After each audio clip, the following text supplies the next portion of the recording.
ঘরের পাশে থাকা বিশাল আকারের সেই পুরনো আম গাছটার নিচে ৬-৭ বছর বয়সী দুটো বাচ্চা, একটা ছেলে একটা মেয়ে।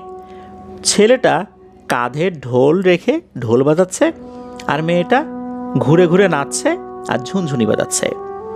আর একই বয়সী আকলিমা কাকি তাদের থেকে কিছুটা দূরে, সেও নাচানাচি করছে, হাততালি দিচ্ছে।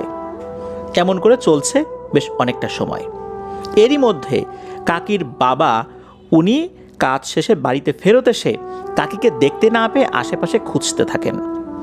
খুঁজতে খুঁজতে বাড়ির এক পাশে গিয়ে দেখেন এই দৃশ্য। দেখার সাথে সাথে উনি তো ভয় পেয়ে যান। উনি দূর থেকে বলে ওঠেন, আকলিমা, আমি আসছি, তুই ভয় পাস না। এই বলে যখনই কাকা ওদিকটাতে এগিয়ে গেছেন, তখনই ওই যে বাচ্চা দুটো যারা বাজনা বাজাচ্ছিল আর গান করছিল, এরা মনে হলো কাকাকে দেখে অনেকটা ভয় পেয়ে গেছেন, আর চোখের নিমিষেই তারা অদৃশ্য হয়ে যায়।